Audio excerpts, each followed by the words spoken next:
नमस्कार दोस्तों, net crack अड्डा चैनल में आपका स्वागत है। आशा करते हैं आप सभी लोग स्वस्थ होंगे।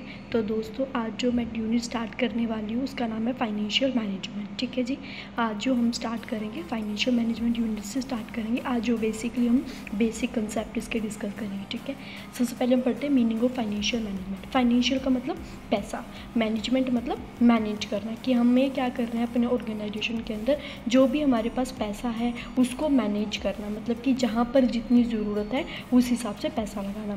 Financial management means planning, organising, directing and controlling the financial activities like procurement and utilisation of fund. इसमें हम क्या करते हैं, प्लान करते हैं कि भी हमें ऑर्गेनाइजेशन में कितने पैसे की ज़रूरत है, उसको ऑर्गेनाइज करेंगे, डिफरेंट सोर्सेज हम लेकर आएंगे। ठीक है, उसको कंट्रोल भी करेंगे। ठीक है, और इसमें क्या करते हैं कि जिसने कि हमें यहाँ पे फाइनेंशियल मैनेजमेंट में हम ये देखते हैं कि हमें कितने पैसे की ज़रूरत है, हमें कितना पैसा लेना है और उसको किस तरह से यूटिलाइज़ करना है अपने ऑर्गेनाइजेशन के अंदर। ठीक है, फाइनेंशियल मतलब फंड, मैनेजमेंट मीन्स मैनेज करना। ठीक है, कि अपने ऑर्गेनाइजेशन में जो भी हम पैसा है उसको किस तरह से मैनेज करना है। ठीक है, नेक्स्ट है scope of financial management. First है फाइनेंशियल डिसीजन, कि यहाँ पे हमें क्या करना पड़ता है कि हमें सबसे पहले फाइनेंशियल डिसीजन लेना पड़ता है कि पैसा अगर मेरे पास कम है, ठीक है, मान लो मेरे को 1 लाख रुपए की ज़रूरत है, मेरे पास इतना पैसा नहीं है। ठीक है, तो मैं ये पैसा कहाँ से ले सकती हूँ, मैं अपने फ्रेंड से ले सकती हूँ, बैंक से लोन ले सकती हूँ। ठीक है, इस तरह से मतलब कि मेरे को डिसीजन लेना पड़ेगा कि ऑर्गेनाइजेशन में कितने पैसे की ज़रूरत है। अगर वो मेरे पास नहीं है तो मैं किन किन सोर्सेज से वो फंड रेज कर सकती हूँ। ठीक है, नेक्स्ट है इन्वेस्टमेंट डिसीजन, कि आपके पास पैसा आ गया, अब आपको उस पैसे को इन्वेस्ट करना है, लगाना है, तो वो भी आपको डिसीजन लेना पड़ेगा कि वो पैसा आपने कहाँ पर इन्वेस्ट करना, फिक्स्ड एसेट में लगाना है, बल्कि जहाँ पे आपका प्रॉफिट होगा वहाँ पे आप उसको अपने पैसे को इन्वेस्ट करोगे। नेक्स्ट है डिविडेंड। डिविडेंड मतलब क्या होता है कि जब एट द एंड जब सारा काम हो जाता है तो जो आपके पास प्रॉफिट बचता है तो उस प्रॉफिट को किस तरह से अपने शेयर होल्डर्स के बीच में उस प्रॉफिट को किस तरह से डिस्ट्रीब्यूट करोगे, तो ये डिसीजन लेने को क्या कहते हैं हम, डिविडेंड डिसीजन। फाइनेंशियल डिसीजन मतलब कि आप डिसीजन ले रहे हो पैसा कितने की ज़रूरत है, कहाँ से पैसा आ सकता है। इन्वेस्टमेंट डिसीजन मतलब कि वो पैसा आप कहाँ पर इन्वेस्ट करोगे। डिविडेंड मतलब कि डिस्ट्रीब्यूशन ऑफ प्रॉफिट।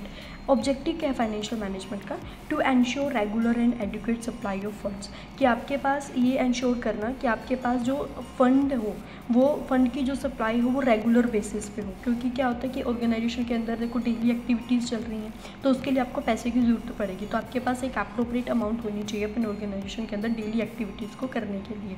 नेक्स्ट है एंश्योर ऑप्टिमम फंड यूटिलाइजेशन, कि जहाँ पर जितने पैसे की ज़रूरत है वहाँ पर उतना लगाओ, ना तो कम होना चाहिए, कम होगा तो जो काम है वो रुक जाएगा, ज़्यादा होगा तो जहाँ पे हमें लगाने की ज़रूरत भी नहीं है वहीं पे भी लगाएंगे। ठीक है, तो मतलब एक किस्म से ऑप्टिमम फंड की यूटिलाइजेशन होनी चाहिए कि जहाँ पर जितने पैसे की ज़रूरत है वहाँ पे उतना पैसा खर्च करना। Ensure safety on investment. Safety on investment का मतलब क्या है, जहाँ पर भी हम इन्वेस्टमेंट करेंगे तो यू मेक श्योर कि वो जहाँ पे आप इन्वेस्ट करें वो प्रॉफिटेबल हो और आपके ऑर्गेनाइजेशन के लिए वो सेफ भी हो। नेक्स्ट है प्लान साउंड कैपिटल स्ट्रक्चर, कि आप जब भी कैपिटल स्ट्रक्चर के अंदर यहाँ पे हम देखते हैं कि कौन कौन से सोर्सेज हैं, कहाँ से लेंगे, तो एक स्ट्रक्चर तैयार कर देते हैं। ठीक है, तो ये होते हैं हमारे ऑब्जेक्टिव फाइनेंशियल मैनेजमेंट के। नेक्स्ट है फंक्शंस, क्या क्या है फाइनेंशियल मैनेजमेंट का। फर्स्ट है एस्टिमेशन ऑफ कैपिटल, एस्टिमेट लगाना कि आपके ऑर्गेनाइजेशन में आपको कितने पैसे की ज़रूरत है ना। नेक्स्ट है चॉइस ऑफ सोर्स, आपको पता लग गया कि मान लो मेरे को ऑर्गेनाइजेशन में 1 लाख रुपए की ज़रूरत है, तो वो सोर्सेज कहाँ से होंगे जहाँ से आप 1 लाख रुपए इकट्ठा करोगे। ठीक है, फिर उनको क्या करोगे, आप अपने फंड को इन्वेस्ट करोगे। नेक्स्ट है फंड को इन्वेस्ट करोगे और जो आपके पास कैश है उसको मैनेज करोगे, जहाँ पे जितनी कैश की जरूरत है वहाँ पे उतना लगाओगे। और फाइनेंशियल कंट्रोल, ये क्या है, सारे फंक्शंस हैं हमारे फाइनेंशियल मैनेजमेंट के। ठीक है, नेक्स्ट है functions and role of financial manager. Financial manager कौन है, जो फाइनेंस का सारा काम देखेगा, वो कौन होता है, फाइनेंशियल मैनेजर। तो इसके रोल्स को, उसके फंक्शंस को दो उसमें कैटेगराइज किया है। फर्स्ट है प्राइमरी क्या कहता है, performing financial analysis and planning. वो क्या करेगा कि इसका काम है प्लान करना कि कितने पैसे की ज़रूरत है, उसको इन्वेस्ट करेगा। ठीक है, फाइनेंसिंग डिसीजन और उसको डिविडेंड मतलब कि उसको प्रॉफिट को डिस्ट्रीब्यूट करना, ये सारे इसके क्या है, प्राइमरी फंक्शन। नेक्स्ट है इमर्जिंग रोल, जैसे कि फाइनेंशियल इंजीनियरिंग, इन्वेस्टर के साथ कम्युनिकेट करना। ठीक है, management control, investment planning, credit manager, tax management, ये 2 तरह के इसी रोल्स को, फंक्शंस को कैटेगराइज किया गया है। ठीक है दोस्तों, आज के लिए इतना ही। कोई डाउट है तो मेरे को कमेंट कर सकते हैं। वीडियो अच्छी लगी मेरी वीडियो को लाइक करना, चैनल को सब्सक्राइब करना। जय हिंद, जय भारत।